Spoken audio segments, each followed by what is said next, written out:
Bueno, bon día, muy buenas tardes. Soy Pablo Pérez Dors, director de este museo, Fundación Juan March.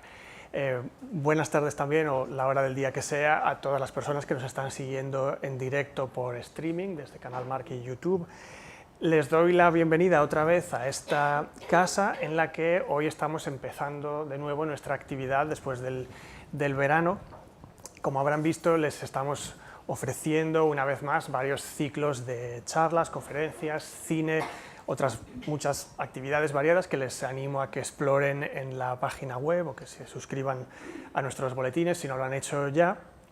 Y bueno, qué mejor manera de empezar esta actividad de la temporada que con José Enrique Ruiz Domènech, que nos va a ayudar a abrir un melón interesante, que es el de este ciclo que hemos llamado Descubrir Mediterráneos. Esperamos no descubrir Mediterráneos, no decir obviedades, sino más bien explorar una serie de libros que plantean el Mediterráneo como contexto muy amplio y muy relevante en general, pero especialmente para nosotros aquí en Mallorca, puesto que es ineludible.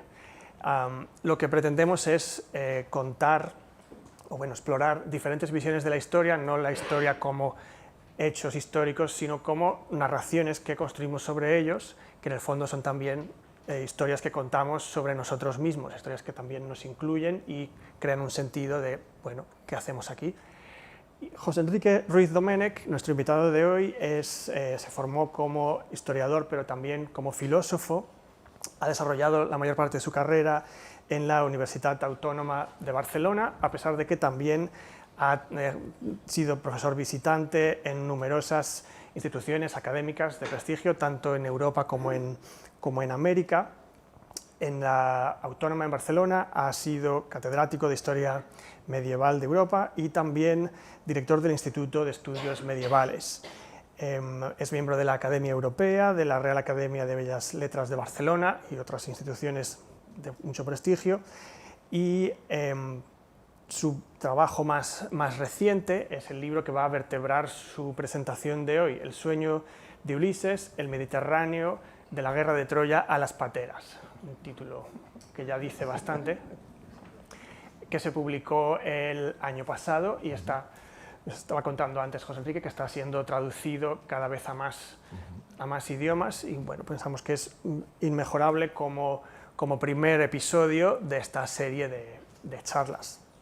Así que, bueno, como hacemos siempre, José Enrique hará su presentación, después haremos algunas preguntas, primero yo y después pues, todos ustedes. Les animo a que intervengan, espero que sea de su interés y que nos acompañen el resto de este ciclo. Muchas gracias y, José Enrique, te dejo la palabra. Pues, buen día, buenas tardes.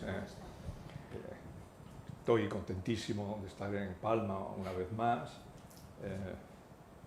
Tengo que decir que una de las veces que vine a Palma a promover alguna teoría sobre el Mediterráneo en términos que afectó muchísimo al mundo académico, fue en el año 1973, quiero decir, para que veáis que uno ya viene de lejos, casi de la Edad Media.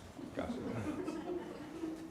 La verdad es que cuando Pablo me planteó la posibilidad de formar parte de este ciclo tan interesante sobre el Mediterráneo, pensé claramente, siempre uno duda, pero pensé que era una buena oportunidad también de hablar aquí en Palma como especie de punto de vista, ¿no? de lugar, ¿no? Eso que siempre se ha planteado, de dónde escribes y de dónde piensas las cosas, de un fenómeno que suscitó casi de inmediato la aparición de mi libro en castellano y en catalán, que tengo que decir que soy un autor bilingüe, ya sé que no está de moda, pero soy bilingüe en las lenguas del Estado, ¿no? De momento bilingüe, con el tiempo seré tetralingüe, como nos exige para evitar los pinganillos. pero soy bilingüe, tanto la versión catalana como la versión castellana salieron al mismo momento, son dos libros escritos por mí, pero que no he podido ejercerlos en las traducciones, no en las lenguas que no domino, pero en las que sí que domino, pero no me han dejado por los problemas de los derechos de autor, del propio traductor. Por ejemplo, estamos ahora terminando de ajustar la italiana en una editorial vinculada a Agostini, y la traductora es una profesora excepcional. Yo no hubiera traducido así, pero es excepcional, ha mejorado el libro, ¿no? La idea es, el título de la Odisea, el sueño de Ulises, me viene justamente de una primera impresión que suscitó en un filósofo español que dijo, en una pequeña reseña de esas que se llaman puntuales, porque aparecen casi a los 2 o 3 días de aparición del libro, dijo, bueno, hay una idea que sostuvo el gran filósofo de la Escuela de Frankfurt, Teodoro Adorno, en California, diciendo que la cultura europea se establece entre dos grandes interpretaciones de Ulises, el Ulises de Homero y el Ulises de James Joyce. Como mi libro aparece 100 años después, casi coincidiendo, porque no fue en febrero, el 4 de febrero, pero casi de milagro, porque fue el 29 de enero, tampoco queríamos forzar tanto la cercanía a la obra de Joyce, yo contesté diciendo que la idea de Adorno es correcta, pero que estaba en desacuerdo, porque yo soy partidario de pensar que el siglo XX ha aportado muchísimo a la cultura mundial, y no solo a la cultura occidental, a la cultura mundial, y que, por lo tanto, los dos parámetros de entender sería del Ulises de Homero a mi sueño de Ulises. Parecía una arrogancia, pero en el fondo es simplemente un ajuste de historiador, que nos sometemos siempre a la cronología. Debo deciros que para mí el sueño de Ulises y la lectura del Mediterráneo es lo que se llama un libro de mochila. Es decir, he cargado con él durante muchísimos años, décadas incluso. Lo he escrito en diversos momentos, en conferencias, en libros, capítulos de libros en diversas lenguas. He dado cursos, tanto aquí como en América, sobre el Mediterráneo. Y llegó el momento en que el editor me dijo, basta ya de rodeos. La cultura del rodeo, una cultura claramente mediterránea, que debemos a un rey de la Magna Grecia que se llamaba Pirro, que consistía en que das tantas vueltas para al final no llegar a ningún sitio, ¿no? Entonces uno se tiene que detener y se tiene que detener y en un momento determinado de la vida jugársela, porque en el fondo la vida es un juego, decía un gran medievalista holandés, Johan Huizinga, y es verdad. Es un juego, también me lo decía mi buen amigo Humberto Eco, es un juego donde el campo intelectual lo interpreta a través de los mecanismos que normalmente tenemos, que no son muy esotéricos. La lectura, el respeto crítico con lo que han dicho los demás, grandes autores, aquí va a venir un gran amigo mío el próximo día, David Abulafia, un gran personaje que ha escrito un libro excepcional sobre el Mediterráneo, que si lo comparáis, casi tiene la misma extensión, soy un poco más grueso, imaginaos, no, son complementarios, capítulos absolutamente diferentes, lo cual significa que para entender el Mediterráneo se puede dar muchísimos puntos de vista. ¿Y yo por qué lo hice? Lo he hecho por dos motivos. Primero, es una obra coral. Creo que uno de los grandes hallazgos de la cultura mediterránea es introducir el coro como un elemento activo, no pasivo de la cultura. Esto fue una idea de los trágicos griegos, inició con Esquilo, ¿no? Donde el coro no simplemente escucha lo que está sucediendo en el escenario a las personas, es decir, que son los actores, sino que lo interpreta, lo enjuicia, establece una especie de happening, ¿no? Diríamos en términos actuales, como yo propongo muchas veces, ¿no? Vuestras preguntas, vuestras discrepancias forman parte de una cultura que tiene muchísimos siglos y ha perdurado gracias a este combate permanente entre la lección y la contralección. Y por lo tanto era coral. Y como era coral, yo me atreví a abrir un gran escenario, que es el Mediterráneo, que es un espacio geográfico, sin duda, pero que es un espacio cargado de historia. Y al cargarlo de historia, lo que se me ocurrió fue cargarlo de nombres. Algunos me han criticado, ya sabéis, ¿no? Te dicen, hay muchos nombres. Bueno, yo he contado los nombres que yo cito y es la mitad de Guerra y Paz de Tolstoy. Claro que a lo mejor no tengo el talento de Tolstoy, pero Tolstoy se los inventaba, los míos son auténticos, por lo tanto, y fácil de seguir hoy día con las técnicas del Wikipedia y cosas así, que no es aconsejable porque es un núcleo de muchas mentiras, pero al menos fijan bien los datos, con reservas, pero fijan bien los datos. La primera era esta, cargarlo de nombres, cargarlo de actores, algunos muy conocidos, otros francamente desconocidos, pero que son necesarios conocer, porque han marcado la pauta cultural, social, literaria, artística, ideológica, política, estratégica, de todos los planos que el Mediterráneo general.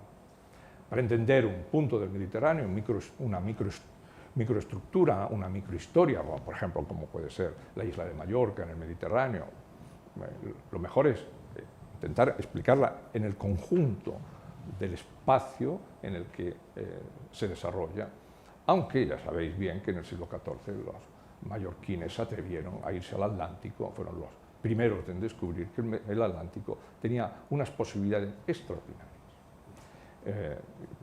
mucho antes de que otros empezaron, los genoveses y luego algunas familias florentinas afincadas en Sevilla, dijeron, bueno, puede ser también un buen negocio. Esa es la primera razón. Y la segunda es que el Mediterráneo, y ya que me han pedido que me ponga muy moderno, el Mediterráneo siempre me ha suscitado una pregunta del estudioso enamorado. Yo, desde el primer momento que vi esta escultura del gran escultor Arístides Maillol, que es un escultor de principio de siglo, que vivía en un pueblecito al norte de Cataluña, ¿no? En lo que era el reino de Mallorca en los tiempos medievales, ¿no? En el Rosellón, pero que trabajó prácticamente toda su vida en París. Arístides Maillol tuvo un contacto muy estrecho de esta relación tan mediterránea y tan propia de la cultura mediterránea entre el ejecutor, el creador y el mecenas.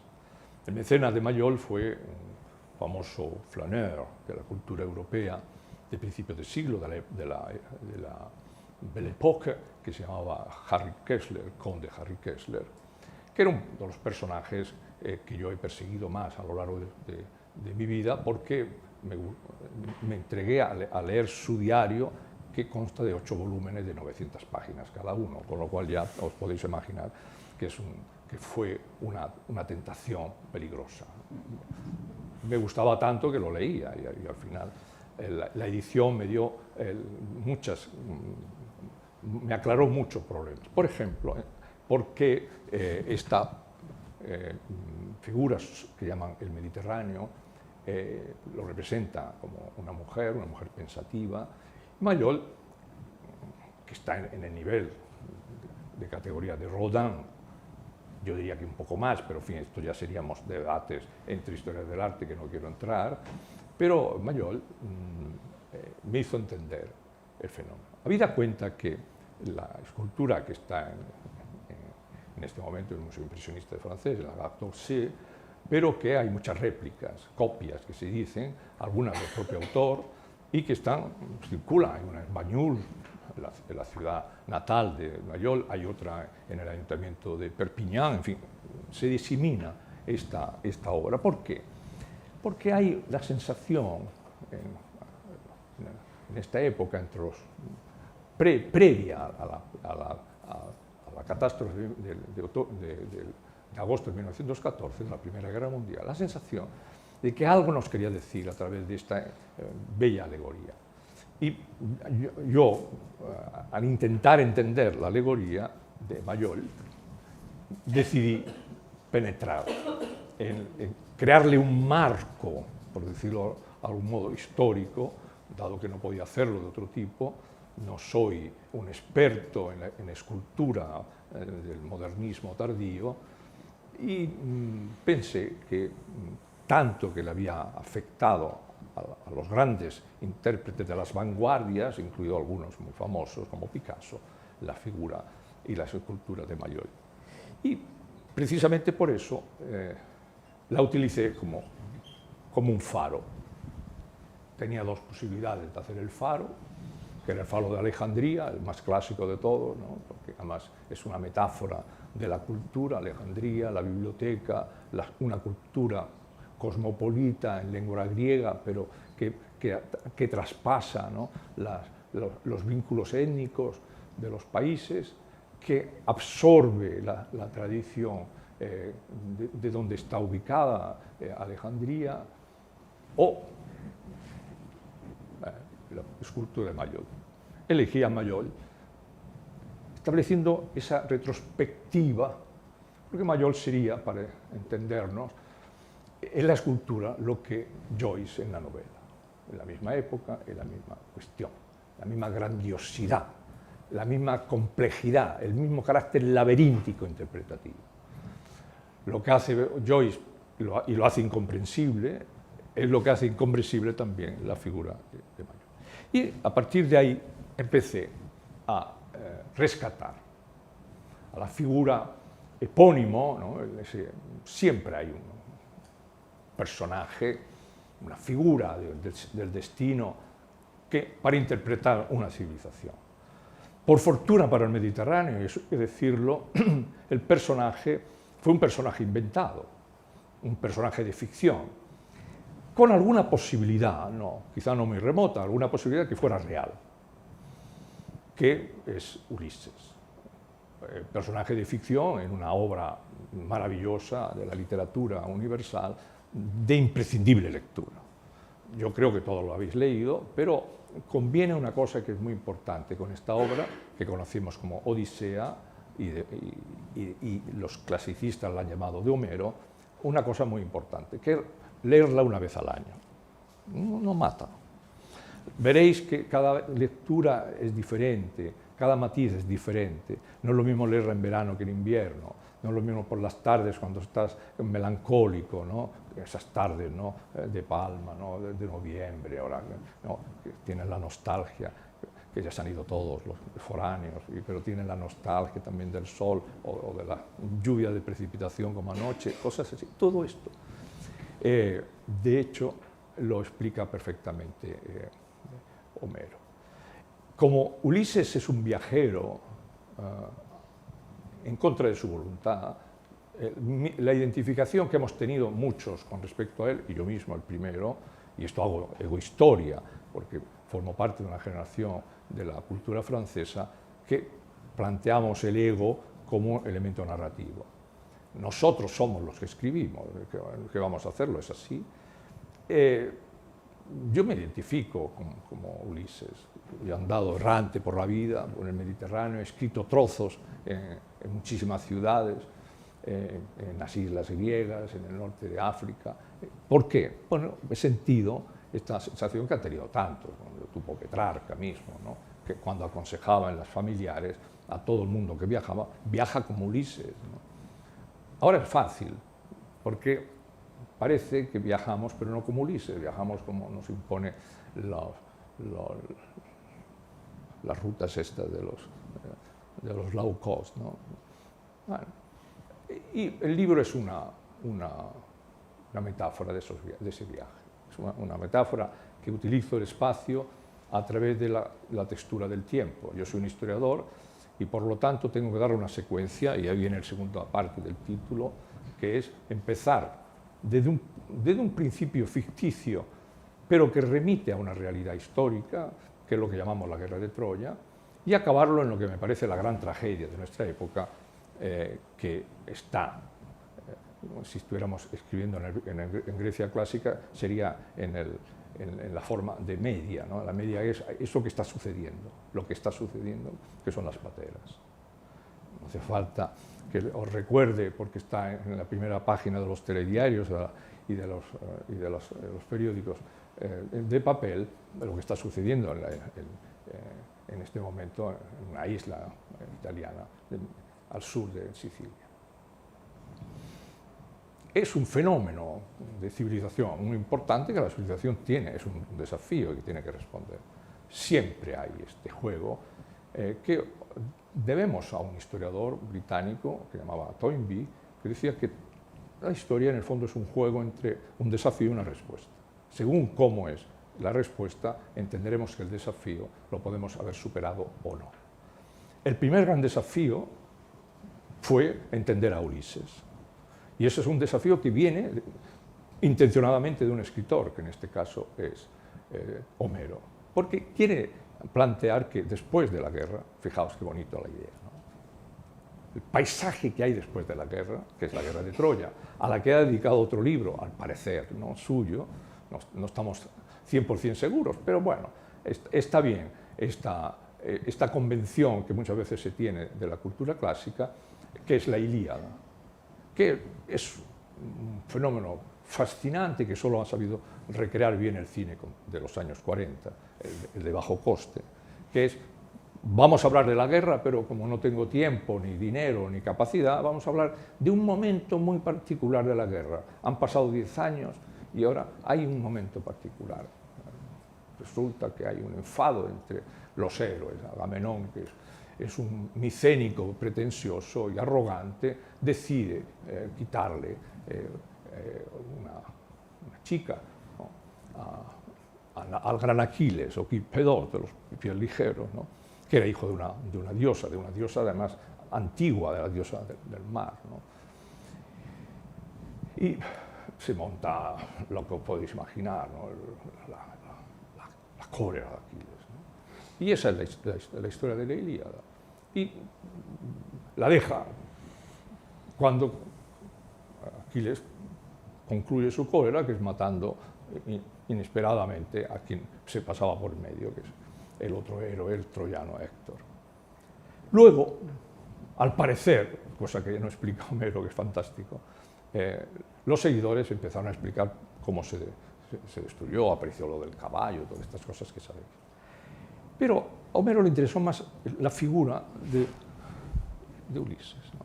Y Ulises, y este es un vaso maravilloso, ¿no?, de lo que se llama cerámica negra en griega, ¿no?, donde Ulises se ata para escuchar las sirenas. Me interesa que la veáis. Las sirenas, para Homero y para el mundo clásico, volaban, ¿eh? No eran con cola de... Esto vendrá mucho después, mucho después. ¿Cuál es la metáfora de esto? Hoy, ¿de dónde viene el engaño? Viene del espacio. El engaño viene de los satélites que nos transmiten la información. Como sabéis, las redes sociales y la base de datos de las redes sociales es un engaño. Tanta información, ninguna es importante. No deja de ser sorprendente. Millones de información nos catapultan, pero cuando tú haces una pregunta clave, no hay. O te dicen, no, tienes que tener la llave para entrar a saber, ¿no? ¿Qué está costando la guerra de Ucrania? No sabemos. Hablamos, pero sabemos. No sabemos ni siquiera lo que costó la Primera Guerra Mundial, ¿no? La guerra de los 100 años sí, porque los medievalistas nos ponemos estupendos, pero claro, esa documentación ya a nadie le interesa. Para Ulises, lo que quería saber es qué ocurría con estas, cuál era el canto, es decir, cuál era la información que hacía zozobrar a los marineros y los hacía ir contra las rocas. Y entonces se ata, y es un primer gesto de la famosa curiosidad humana, Ulises es el hombre curioso. La curiosidad fue el valor principal del humanismo, ya lo dice Petrarca. Yo adopto a Ulises como la curiositas, lo dice en latín, en nuestro mecanismo de conocimiento. Y la curiosidad es el principio del método científico. Queremos saber. Y él quería saber. ¿Y qué quería saber? ¿Por qué anda errante por la vida? Y en ese sentido,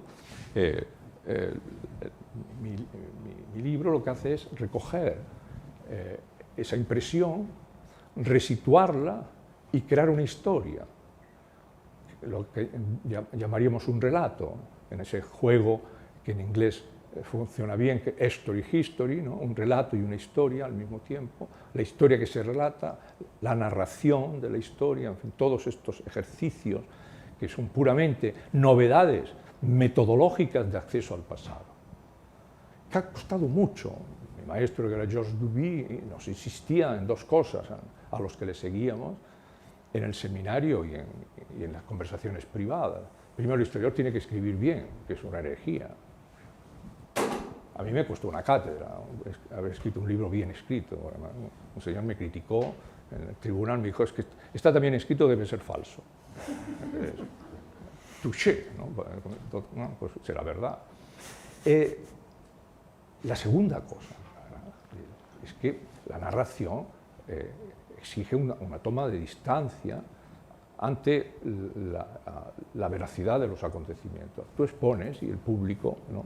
El lector en este caso, decide. Tú expones el abanico, lo analizas, le das los puntos de referencia, e incluso elegantemente le puedes dar incluso indicación bibliográfica, incluso de la bibliografía que está en contra de lo que tú estás argumentando, y uno hace la síntesis. Y esto es el principio de Ulises. Bueno, entonces, cuando uno le coloca en el relato de descifrar cuál es el sueño de Ulises, que como veis es una elipsis maravillosa porque es gisconiana. ¿Qué es el sueño de Ulises? Es una pregunta de quién es el asesino en una película. Y tiene que ir arrastrando, y no tendréis más remedio que, como no voy a hacer spoiler, porque me lo tiene prohibido mi editor, pues tenéis que leerlo, la secuencia, ir captando todos los elementos con sinceridad, como hace Hitchcock en sus películas, que si tú te fijas, siempre te lo está diciendo. No te engaña. No es necesario engañar. En el relato no es necesario engañar si lo construyes bien. Bueno, pues en el relato, la historia lo que hace es mostrarte que la secuencia, en un momento determinado, que una civilización, que en este caso es la Grecia clásica, que crea la poesía trágica, como os he dicho antes, pero también la que crea la aritmética y establece principios tan sencillos que decir que el orden de los factores no altera el producto, 2 más 1 es igual que 1 más 2. Uno dirá, bueno, qué evidencia, qué cosa más obvia, sí, pero hasta lo que lo dijeron nadie lo había dicho. Estas cosas hay que... O que lo más cerca entre 2 puntos es la línea recta, y que la unión de 3 líneas rectas forma un triángulo. Estas cositas son revolucionarias. Es el principio euclidiano de la vida, es decir, pensar la geometría, que es variable, incluso hoy día se aplica a la política. Si no, no discutiríamos lo que está pasando, ¿no? Voto arriba, voto abajo, eso es geometría variable. Pero eso ya lo dice Euclides. Pues bien, cuando desemboca el gran relato del sueño de Ulises en la historia griega, desemboca en medio de algo que no quiere escuchar, pero que ocurre y que nos ha acompañado al Mediterráneo desde entonces: la guerra. No nos gusta, pero siempre está. No deja de ser extraño que una civilización se repita en algo que no le gusta. Si no te gusta, no lo hagas. Sin embargo, hay una especie de tentación a hacerla. Y la guerra por excelencia es una guerra contada por un historiador, que es la guerra del Peloponeso. ¿Por qué? Porque tiene detrás un historiador que es Tucídides, que está escribiendo una cosa muy importante. El historiador Tucídides no escribe sobre el pasado, escribe sobre el presente. La guerra del Peloponeso la está viviendo él. De hecho, la historia no nace para explicar el pasado, nace para explicar el presente. Una idea fantástica del mundo de Tucídides. Claro, cuando tú ves que en el relato aparece la guerra del Peloponeso, te das cuenta que aparece porque aparece este texto. La guerra del Peloponeso es un texto que en la época donde la Ilustración y el clasicismo funcionaba, era de obligada traducción para los chicos. Yo me acuerdo, tenía 12 años, empezaba a traducir Tucídides y me cogía fiebre, ¿no? Y mi pobre madre, ¿qué estás con Tucídides? Sí.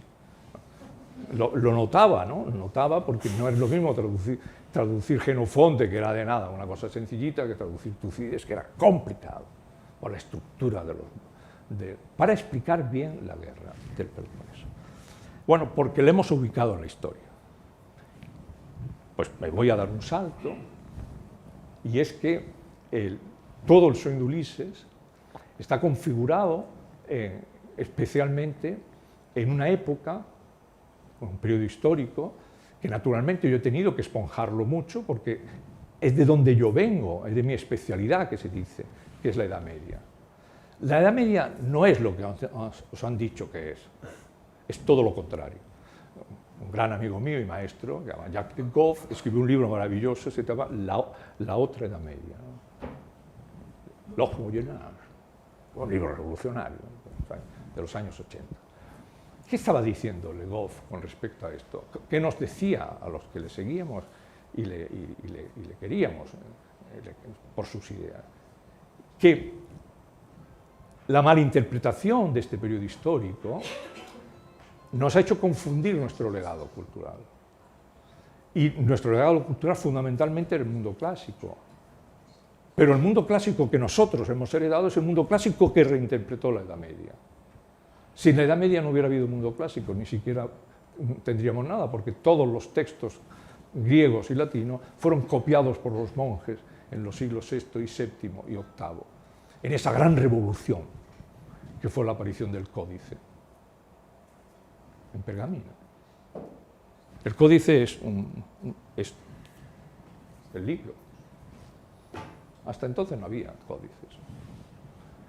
Había cosas en papiro y casi todas se perdieron. Hay muy pocos textos originales de aquella época. Son los que copiaron.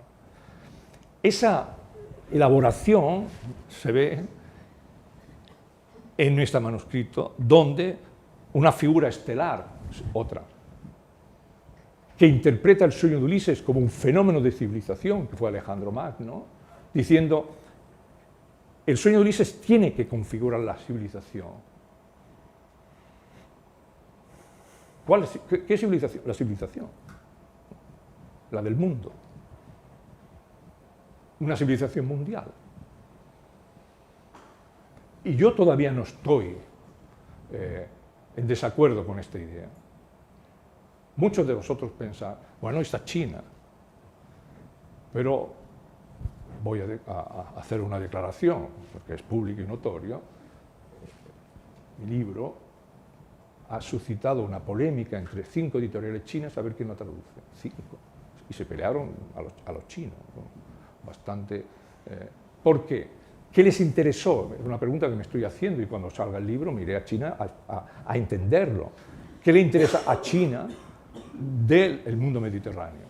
¿Por qué le interesa un texto que explica el mundo mediterráneo? Para su secuencia ulterior. Que China domina el mundo, eso ya todo el mundo lo sabe, el mundo financiero y otro tipo, pero ¿por qué le interesa justamente lo que está ocurriendo en el territorio de la cultura y de nuestra interpretación de nuestro pasado? Bien. Bueno, aquí tenemos a Alejandro, que fue el primero en tener esta observación. Como su imperio duró muy poco, no funcionó. Otra persona que lo tuvo fue esta señora, que conocemos gracias a uno de los más soberbios representaciones gráficas de unos que hay en el mundo, que es en Rávena, en San Vital de Rávena, donde se hizo grabar ella con su marido, el pretencioso emperador Justiniano. Pero quien realmente tenía ideas de lo que tenía que ser el mundo era ella, la famosa Teodora, ¿no? Consorte de Justiniano. Teodora tiene una historia fantástica porque detrás de ella hay un historiador que no la entiende y demuestra una vez más esa relación triangular que se produce en el Mediterráneo, entre un suceso o un acontecimiento o un personaje, un historiador que interpreta y el espacio vital que ocurre. Y fijaos, el espacio vital que ocurre es el momento en el que Teodora está tomando unas decisiones y se siente que tiene que frenarse porque le ha ocurrido algo que cuando yo lo explicaba hace 5 años me dirían, qué exagerado es usted. Pero ahora todo el mundo entiende. Lo que le había sucedido es que sobrevino una pandemia extraordinaria y el mundo se paralizó. En 2018 explicaba que el mundo se paralizó por una pandemia y me miraban con sonrisa, bueno, estos historiadores, ¿cómo les gusta exagerar? Cuando lo digo después de lo sucedido en 2020-21, en pleno siglo XXI, que el mundo se paralizara por una decisión de una pandemia, y se paralizó, desde Nueva Zelanda a California, sin obstáculos y sin quejas de ningún tipo, con un tiempo para esperar qué va a suceder, qué está sucediendo y qué va a suceder. ¿Es el fin o no? ¿Seremos capaces de superar el fin? Esto lo vivimos.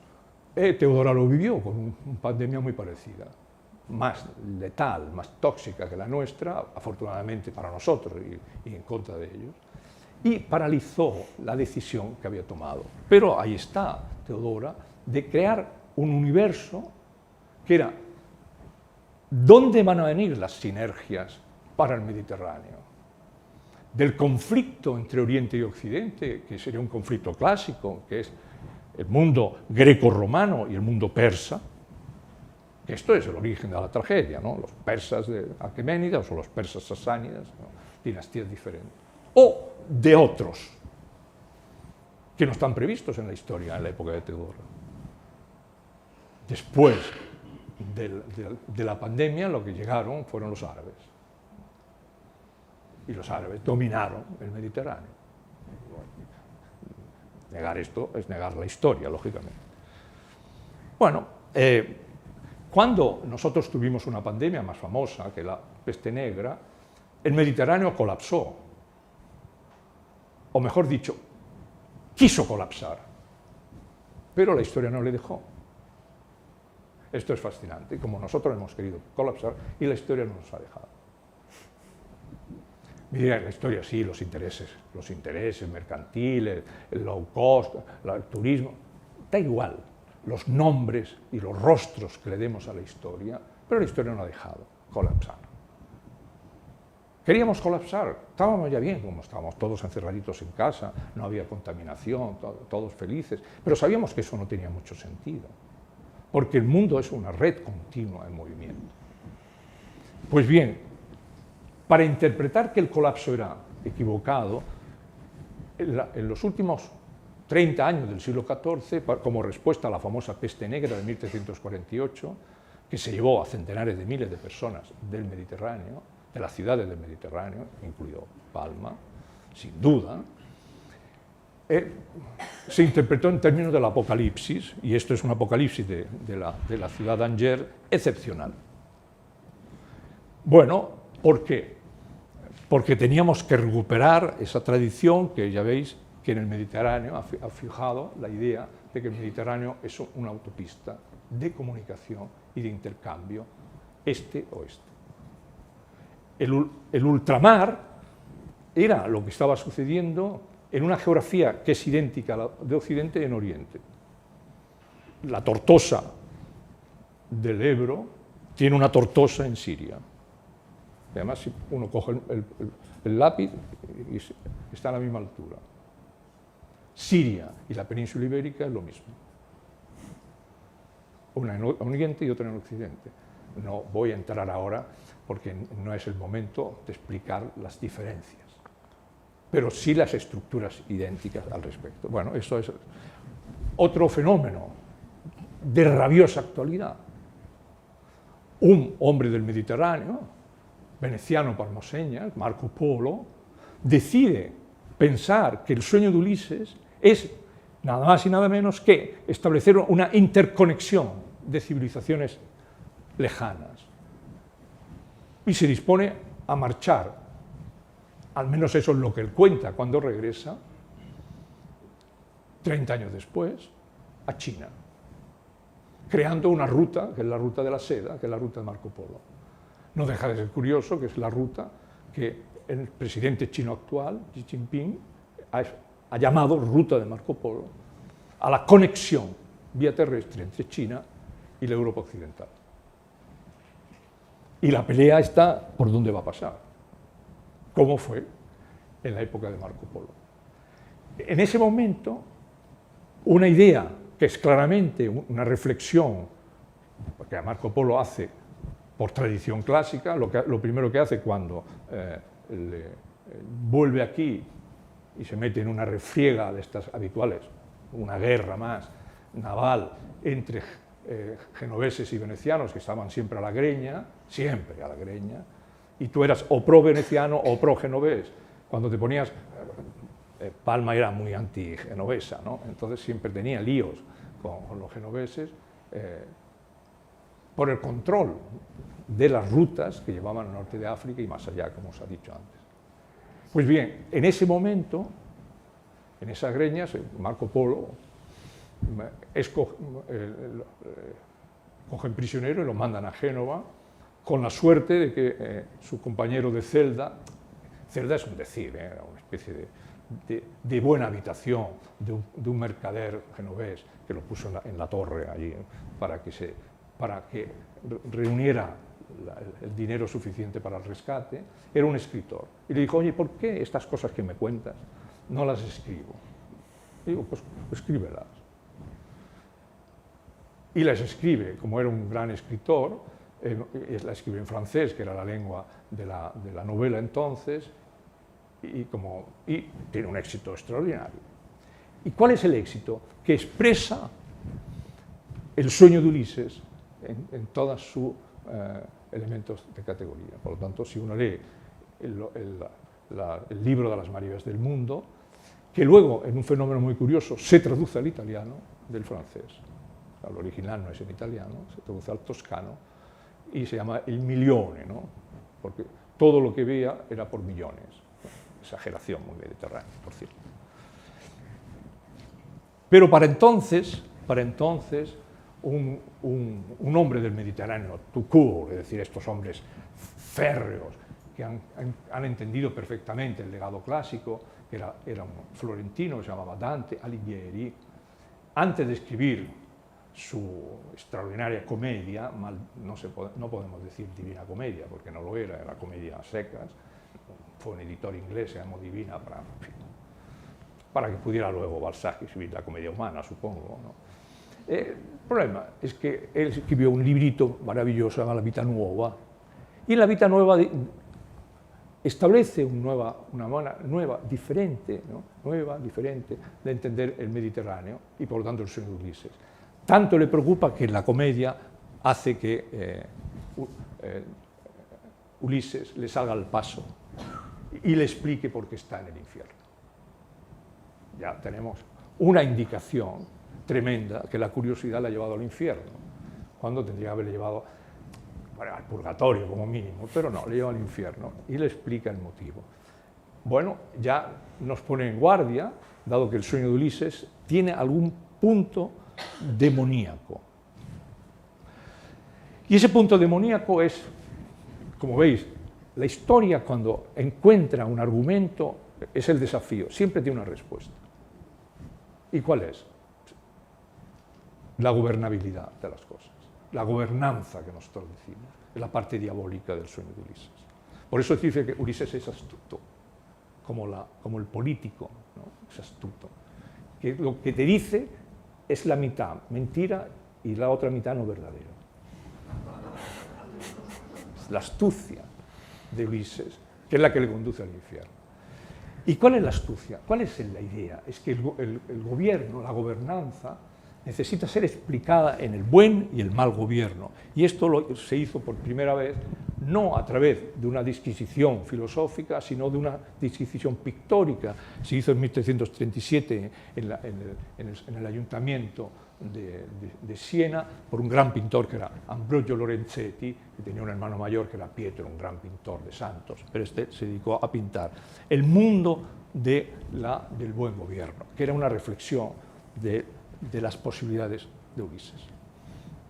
La misma armonía que encontraremos luego en el gótico tardío, que es el que construye la ciudad de Palma, y cuando paseamos por lo que queda de la ciudad del siglo XV, os dais cuenta que era un juego armónico excepcional de esta ciudad. Pues bien, un día habría que recuperar como un juego armónico que se ve cuando Sagrera empieza a hacer, por ejemplo, las obras de arquitectura civil en la segunda mitad del siglo XV, está llevando a cabo una arquitectura que hoy día se hace en los Emiratos Árabes o se hace, por ejemplo, en Shanghái, ¿no? En Shanshan, quiero decir, este mundo de armonía conceptual.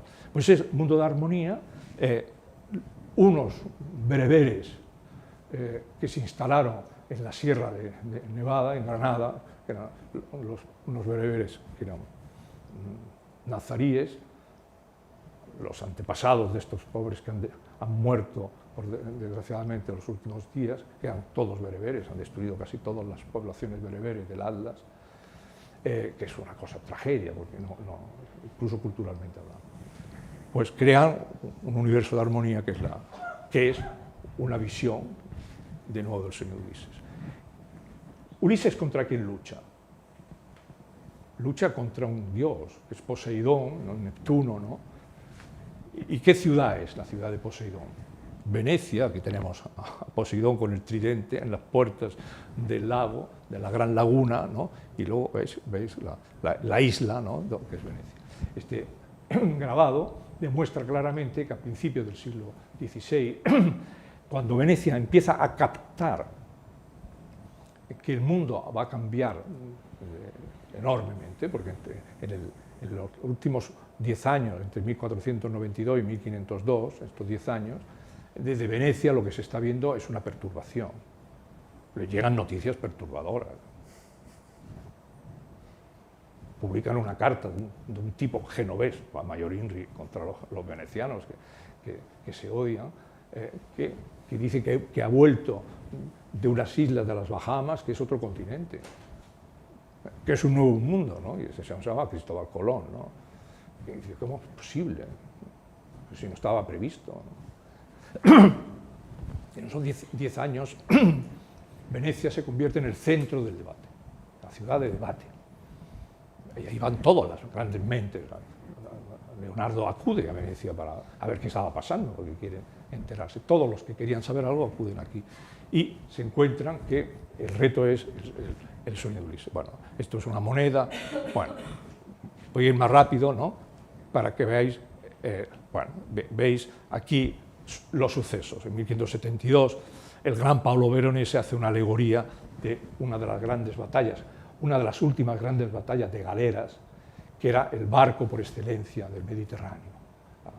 La galera, que ya estaba en detrimento, porque en la galera no era posible navegar en el Atlántico con galeras, es necesario el galeón, y entonces las galeras, hay una gran batalla de galeras en 1570, siempre en el mismo lugar, en el promontorio de Actium, tiene lugar la batalla de Actium, entre Marco Antonio y Cleopatra por un lado y Octaviano, y tiene lugar la batalla de Lepanto entre turcos y venecianos, españoles y naves papales, etc. Bueno, y esto es una alegoría de que el Mediterráneo está fracturado, de que el sueño de Ulises de un Mediterráneo que se recorre no es posible. Entonces empiezan a medirlo. ¿Por qué?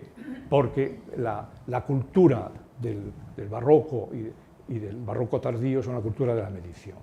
Son agrimensores, les apasiona. Le apasionan los mapas. Bien.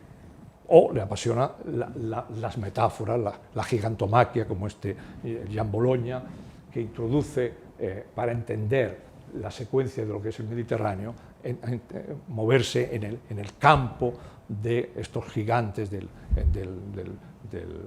bosque de Jean Bologna, que es para introducir el manierismo. Lo mismo ocurre cuando la ilustración se hace con el Mediterráneo, interpreta el sueño de Ulises a través de la recuperación de la cultura clásica. La ilustración, en definitiva, es neoclásica, y el neoclasicismo es sencillamente, es decir, los griegos estuvieron a punto de resolver el problema, el enigma. ¿Y cuál es el enigma? El sueño de Ulises. Y estaban a punto de resolverlo. La historia le desvió por motivos diversos, por ejemplo la guerra, y nosotros, los jóvenes, porque la Ilustración fue un movimiento de gente joven. Cuando se reunieron, por ejemplo, en Jena y en Weimar, con Goethe, los Schlegel, Novalis, toda esta gente, eran chicos de 24 y 25 años, es decir, son los que ahora están en las redes sociales, y entonces se dedicaban a traducir del griego a la Odisea. Se la diferamos a mí, ¿no? de una época y en otra. Eran los rebeldes, con causa en este caso, para tratar de volver a recuperar la parte del enigma que se había perdido, y el neoclasicismo es. Y un contrapunto que me gusta mucho siempre, que le dedico un punto en el libro muy importante, es cuando el gran compositor Giuseppe Tartini, que vivía en la pequeña Venecia, que es la ciudad de Pirano, hoy día es una ciudad de Croacia, pero que siempre ha sido de la gran señoría. Le dicen la pequeña Venecia porque es como Venecia, pero en pequeñito, con la ventaja de que lo que tiene enfrente es Venecia. Porque de Venecia tú no ves Venecia, pero ocurre siempre en las ciudades maravillosas. A mí me impacta mucho cuando vengo a Palma, cuando veo lo primero, como esta mañana, el taxi, y de repente veo la catedral, ¿no? Entonces, yo estoy en Palma. Porque el impacto visual, ¿no? Eso que los americanos llaman skyline, es crucial. El impacto que genera Venecia, vista desde lejos, es excepcional, porque es un teatro. Es un teatro en todos los efectos, y más en la época. Bueno, Tartini, en el Trino del Diablo, es la posibilidad de decir abiertamente que hay un secreto que ya se ha descubierto, que es la introducción de la tecnología al uso de los instrumentos musicales. Pensar que Tartini es el primero que entiende que el violín de Stradivarius es un valor en sí mismo. Como se puede demostrar, un Stradivarius no tiene precio hoy día, ¿no? Si tenéis algún Stradivarius en casa, guardarlo bien, porque tendréis hasta los tataranietos bien cuidados. Esta idea está en el Trino del Diablo, porque este elemento diabólico del Mediterráneo se marca. Bueno, entonces, ¿qué ocurre? Que llega un momento en el que Europa, gracias a la Ilustración, a eso que los ilustrados llamaron enfáticamente el Grand Tour, que era simplemente un viaje de ricos, porque decían, no me voy del Grand Tour, 3 años. Hombre, unas vacaciones de 3 años, o tienes mucha renta, o algo pasa, ¿no? Y se pasaban 3 años, ¿no? Es que voy lento porque estoy impregnándome bien, ¿no? Goethe se va a la campiña romana y dice, me gusta esta casa, me la voy a comprar. Bueno, voy a pasar aquí 6 meses, luego se pasa 1 año, voy a escribir, oye, no sé qué, bueno, está bien. Ese movimiento cultural hace que la Europa del Norte, que es una Europa calvinista, protestante, que ha despreciado mucho el sur porque es católica, quiere afinar desde Italia a entender el Mediterráneo. Y entonces se da cuenta que desde Italia es como una explosión, porque tú llegas a Italia y te abres tanto a Oriente como a Occidente, y comienza a preocuparse por todo lo que ocurre en el Mediterráneo, desde Lisboa, la hacen mediterránea, bueno, hasta Lanzarote le dicen que es mediterránea, hasta Siria. Y comienza todo este movimiento. A ver.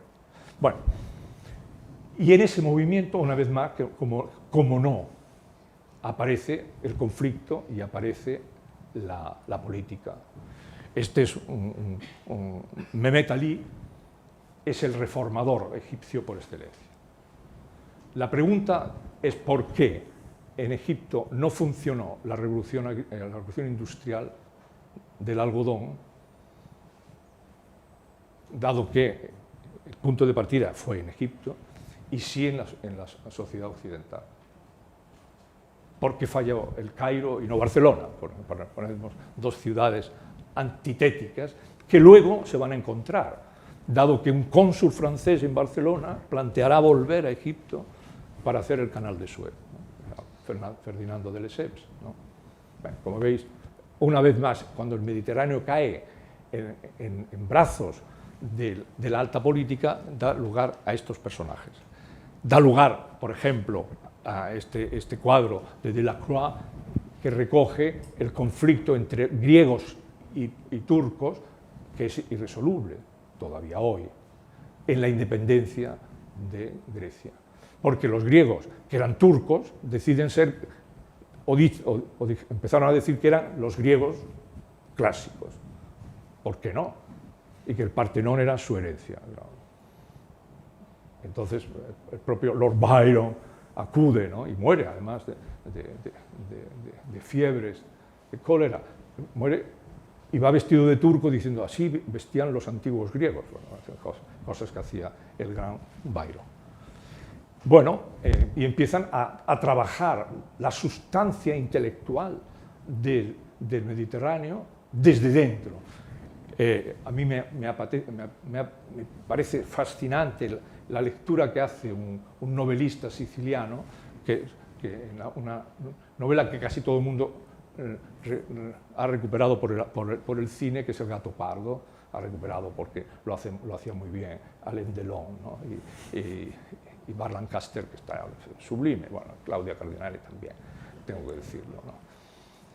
El gato pardo es una interpretación del gran cambio que se está produciendo en el interior del Mediterráneo cuando se introducen valores ideológicos procedentes del norte de Europa. La reunificación italiana, el Risorgimento, que es lo que denuncia el gato pardo, aquello de que lo cambie todo para que nada cambie, ¿no? La famosa frase, ¿no? Que le dice el príncipe de Salina al sobrino, que se ha hecho camisar, y se ha puesto la camisa roja de Garibaldi para atacar a los Borbones. Este mundo, del mediados del siglo XIX, forma parte de descifrar cuál es el equilibrio de la razón del sueño de Ulises en estas épocas tan oscuras. Y luego ya vamos a ese fenómeno tan sorprendente de los años 80 del siglo XIX para el Mediterráneo, que fue la necesidad de penetrar en su interior, excavarlo. La gran revolución del último tercio del siglo XIX fue la arqueología. Empezaron a excavar y encontraron cosas sorprendentes. Que había una civilización micénica en Creta, de Noxos, ¿no? 2000 años antes de los griegos, que había una civilización que era probablemente la de la Ilíada, la micénica, y entonces tenemos aquí a la mujer de Islima, que era un arqueólogo puramente aficionado, que se ponía las joyas de lo que él llamaba las joyas de Helena de Troya. Por lo tanto, Islima demostró que una de las ciudades que se llamaba la Troya 7A es la Troya quemada por los... Bueno, y entonces, ¿cómo no? El Mediterráneo tiene que ser reinterpretado. Cuando tú lanzas, como os decía al principio, la cultura, la lanzas, la cultura reacciona. Lo más fascinante es que el Mediterráneo es interpretado siempre casi al principio de cualquier desafío histórico. Y el mayor desafío fue captar si al final la pintura puede ser codificada en términos geométricos. Y antes de su codificación precisa en cubos, antes de los cubistes, hay un señor, un pintor extraordinario, sin él la pintura no tiene sentido, que es Cézanne, que se refugia en la casa de la madre, en un pueblecito de la Provenza, y pinta una serie de Delestac, ¿no? Pinta y revoluciona la gama cromática y hace un invento maravilloso que ha llegado hasta nuestros días. El Mediterráneo es azul. Quantum nunca lo había sido. Ahora, no le puedes decir ahora a un guía turístico que el Mediterráneo no es azul, porque no vienen, ¿no? No, vamos al Mediterráneo azul, que es un invento maravilloso de Cézanne. Pero claro, el Mediterráneo es un mundo en conflicto. Aquí tenemos un mural extraordinario de Gavrilo Princip. Para quien no lo reconozca, Gavrilo Princip es el chico nacionalista serbio de ascendencia bosnia que atenta y logra con éxito contra el archiduque Fernando de Austria y su mujer, y responsable, en cierto modo, de esa deriva de acontecimientos que desencadenaron la Primera Guerra Mundial. Gavrilo Princip es para los austríacos un terrorista, para los serbios un héroe nacional. Y esta idea de la dicotomía de pareceres forma parte del engrudo del Mediterráneo del siglo XX, que es lo que Joyce, que estaba entonces en Trieste, que lo podía entender perfectamente porque estaba en Trieste, que es esa ciudad tan admirable que nosotros identificamos con este gran historiador de la literatura, que es Claudio Magris, el autor del Danubio, que es profesor en Trieste, y que es de familia. Él siempre decía, es que mi abuelo me hablaba en alemán, porque era austrohúngaro. Cuando era Trieste, dice, de Trieste sí que se percibe perfectamente la escisión balcánica, el problema de los Balcanes, que es un problema que el siglo XX tiene que resolver y que está casi a punto de resolver, pero a las veces que lo ha intentado siempre se ha revuelto, y uno de los grandes problemas es la figura estelar de este hombre. No podemos decir que es un terrorista, no lo podemos decir en Belgrado, pero no podemos decir que es un héroe nacional en Viena. Habida cuenta que hoy dos de estos países, uno, en Serbia no, pero en Croacia o en Eslovenia sigue siendo un héroe, y son países europeos, son provincias del mismo engranaje político. No se puede tener una discrepancia y tendríamos que resolverla, y esa es la parte fundamental donde yo os decía de la necesidad de postergar la idea de Ulises, de Homero, hasta nuestros días, hasta mi sueño de Ulises, porque entramos en este problema del siglo XX. Esto es nada más y nada menos que la bellísima ciudad de Sarajevo, antes de la gran tragedia de la guerra reciente. Y aquí ya tenemos la primavera árabe, fijaos, fechas recientes, que tiene una connotación que hemos ido viendo a lo largo de casi 2000 años, se ha repetido este movimiento, mi final del libro, que creo que es el gran momento del Mediterráneo de reflexión. Si resolvemos este problema, habremos resuelto el problema del mundo. Y ese problema solo se puede resolver desvelando lo que es el sueño de Ulises, que creo que lo resuelva, ¿verdad? Pues no, tendréis que leer el libro. Muchas gracias.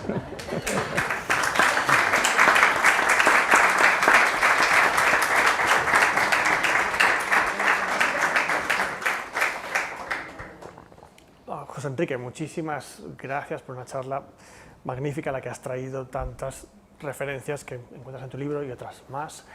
Tenemos tiempo para algunas preguntas, puedo hacer una muy rápido, algo que me ha llamado la atención, y es, como buen reclamador del siglo XX, tienes también una vena cinéfila que has sacado a relucir en tu charla, y también en el libro en concreto, en algún sitio mencionas la importancia de la película de Theo Angelopoulos, La mirada de Ulises, para la configuración de tu proyecto. Quizás puedes contarnos un poco más sobre esto. Yo tengo que decir, parece un tópico, pero el cine para el siglo XX es lo que la ópera para el siglo XIX, el teatro para el siglo XVII, o la narración, el río en la Edad Media o la tragedia griega. Despreciar el cine es peligroso. Me dicen, aquí hay muchas películas malas, hombre, y novelas, y libros de historia, malos siempre hay, en cualquier género.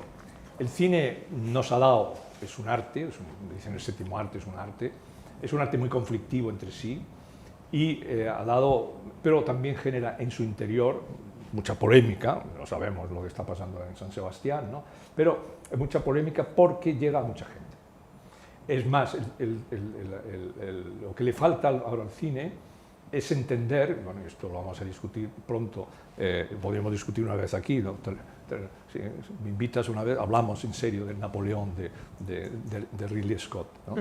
Porque cuando veamos la de verdad, la de 4 horas y media, que yo me la tragaré obviamente, no para encontrarle fallos, sino para entender qué quiere interpretar un cineasta y un guionista y sobre todo unos productores y gente que ha puesto 400 o 500 millones de dólares, que es un dinerillo que no tenemos todos en el bolsillo, para que la gente capte esa interpretación que superará en efecto a cualquier biografía sobre Napoleón de un gran historiador, no cabe duda, no se vende tanto.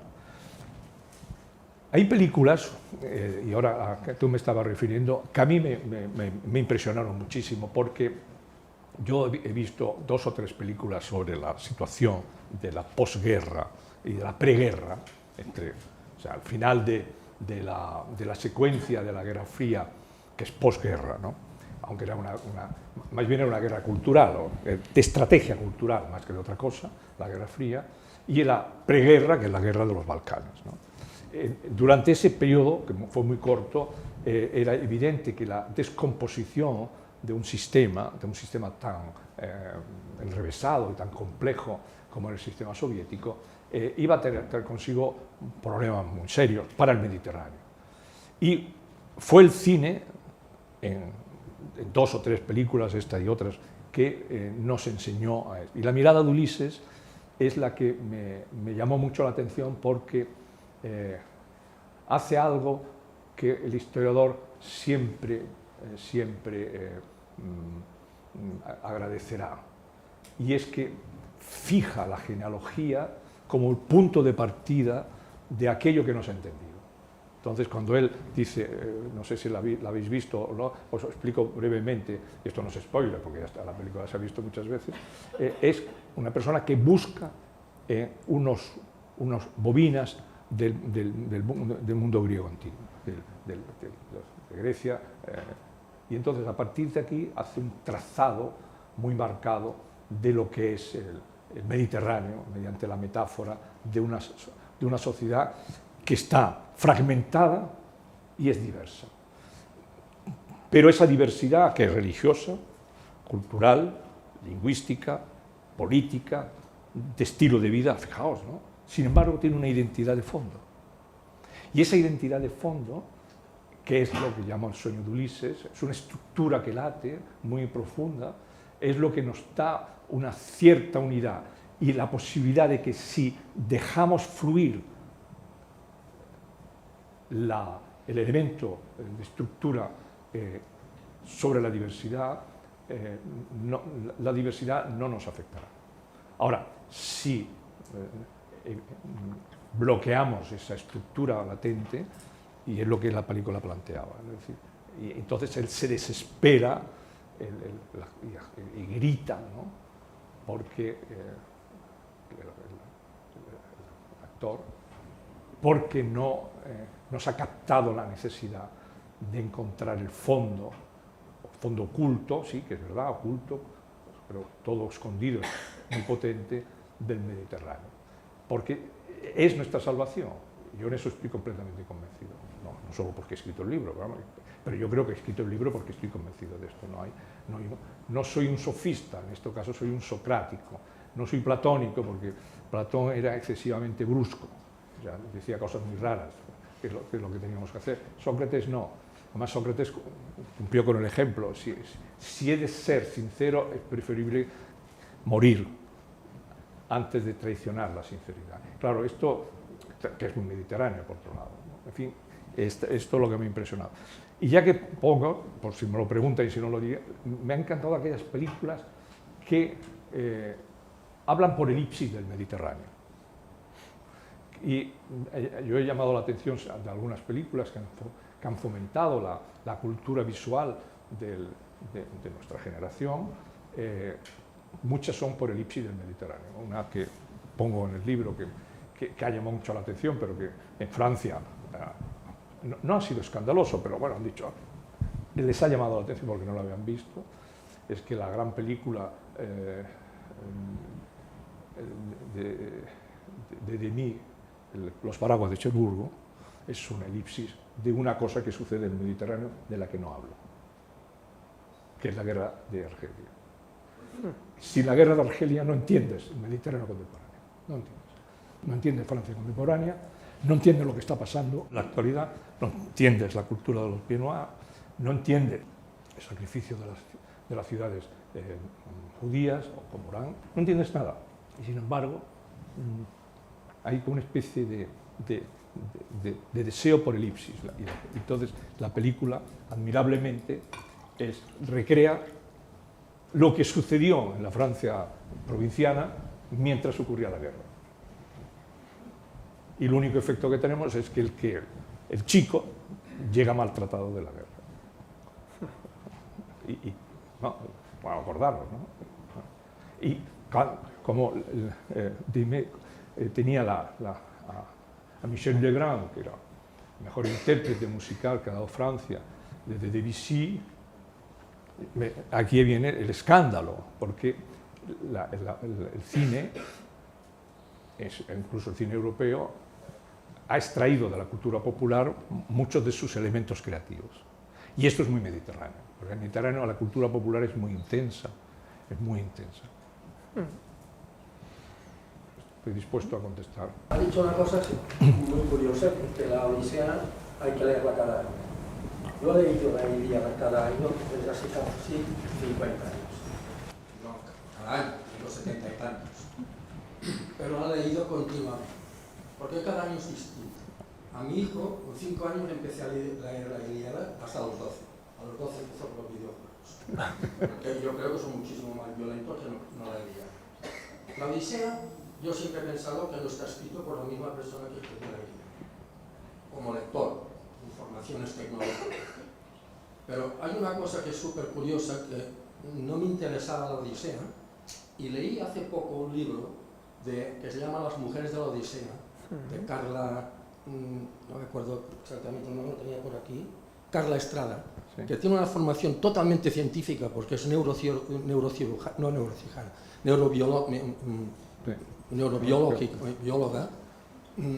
en donde lo que está escribiendo es que las mujeres van llevando en el viaje a Ulises, que son las mujeres que van dirigiéndolo y llevándolo al final. Y al final dice una cosa que es genial, que la Odisea a lo mejor la ha escrito una mujer. Entonces, como veo que es usted un gran especialista en la Odisea, me gustaría esa cosa que no me acaba de cuadrar en la Odisea, que me interesa muy relativamente. En cambio, Marx dice, hay que leerlo para entender todo, por Gato Pardo. ¿Por qué esa diferencia entre la Ilíada y la Odisea es tan marcada con según qué personaje? Y digo, la Ilíada la tengo en el estudio y leo cantos separados, porque para mí es la primera obra que se ha escrito la humanidad. Es una opinión particular y de lector, no de especialista. Bueno, tengo que decir varias cosas interesantísimas todas, y las que ha dicho usted y las que yo le puedo decir al respecto. La opinión de que la Ilíada y la Odisea no es del mismo autor está muy extendida, ¿no? entre expertos. Yo a veces me inclino a que es el mismo por un motivo. Son obras con una diferencia de unos 20-25 años. Y yo tengo que decirle una cosa, yo el mes que viene publico un libro, o republico un libro, o me publican un libro que escribí hace 30 años. yo no he tocado nada, porque yo un libro que he escrito hace 30 años, bueno, pues escrito está, me parece muy bien, el editor piensa que puede tener público y lo saca, y a lo mejor sí, es decir, a lo mejor se vende más ahora que entonces, no lo sé, porque ahora estamos hablando de otro. Si yo leo este libro y leo este, hay algo, pero alguno diría, no es el mismo autor. Es decir, que los autores cambian mucho de procedimiento siempre y cuando hay una distancia cronológica fuerte y alguna fractura vital en su proceso de escritura. Eso no es. Luego hay algunas pruebas técnicas a favor y en contra de lo que dice. ¿Por qué le gusta la Ilíada? La Ilíada es un texto excepcional, si además se detiene a leerlo con cuidado, el canto tercero de las naves, entonces es usted un maestro de la etnografía y de la historia. El que se aburre en el canto tercero, no. Yo me acuerdo cuando nosotros traducíamos el canto tercero y alguno decía, qué aburrido, le decía a la profesora de griego, y dijo, usted vaya a ciencias porque no entenderá que ahí justamente en el carácter parsimonioso, lento que tiene la Ilíada, en la configuración de los personajes, en eso que se llama el pathos, ¿no?, trágico de los personajes, el enfrentamiento entre la solución de Aquiles y de Héctor, entre la rabia, ¿no?, la ira, todo esto, claro, entiendo perfectamente que le fascine. Entiendo que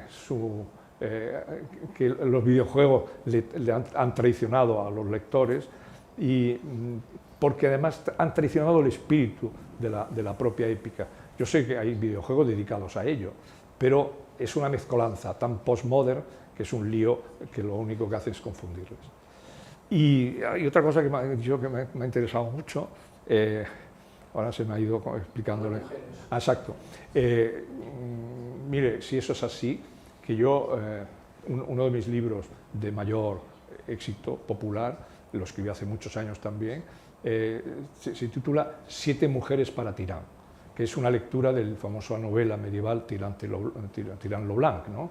Entonces yo articulé que Joan Martorell la escribió sobre el tejido de 7 mujeres que marcaron la vida de Tirán lo Blanc. Es más, la mejor interpretación de la vida de Cristo se lo debemos a una escritora, que es una mujer, que es Isabel de Villena, que era una clarisa de Valencia de finales del siglo XV, que escribió un libro titulado Vita Christi, y es la historia de Cristo a través de 7 mujeres. Un libro maravilloso, el libro de cabecera de Isabel la Católica, a la que siempre que iba a Valencia iba a visitar a Isabel de Villena, que era señora de alta cultura, que es un libro que por peligroso se cita poco, pero es maravilloso. Que fuera una mujer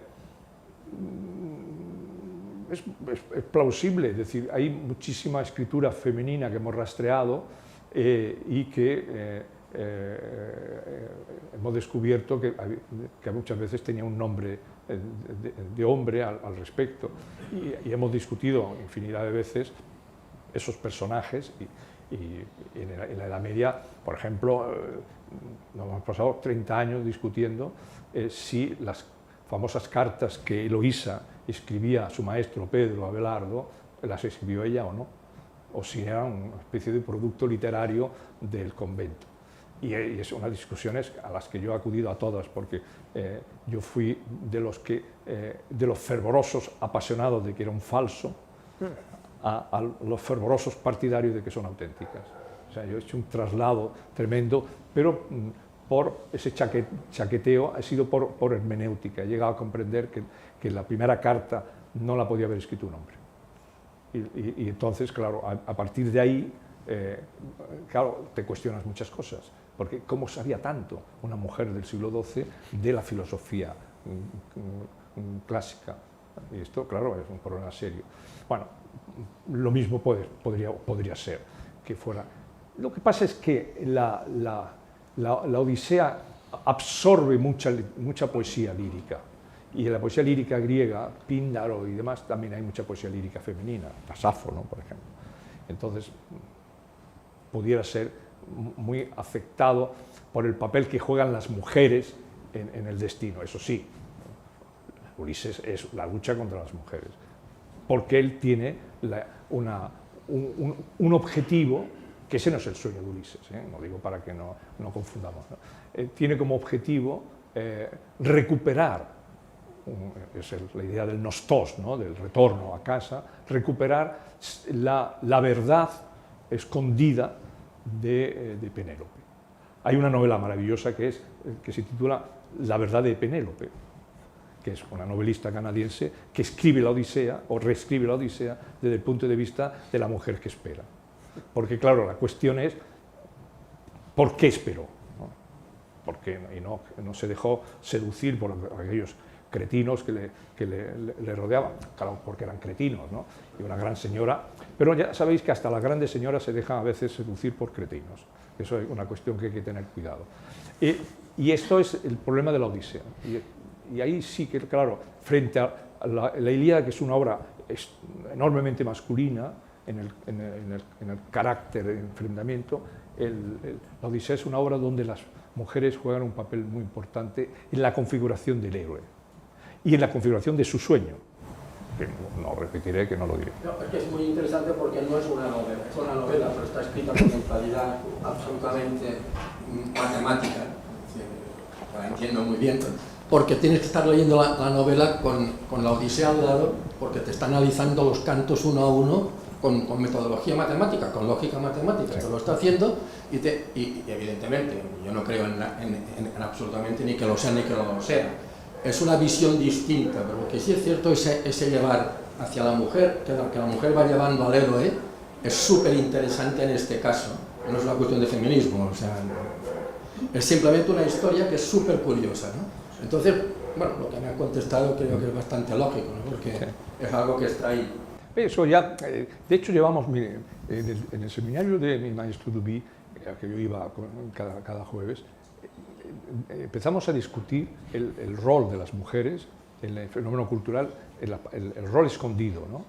Y uno de los que duró 5 o 6 años, aquellos trabajos más fascinantes, fue el descubrimiento que las novelas medievales, el famoso Roman Courtois, ¿no?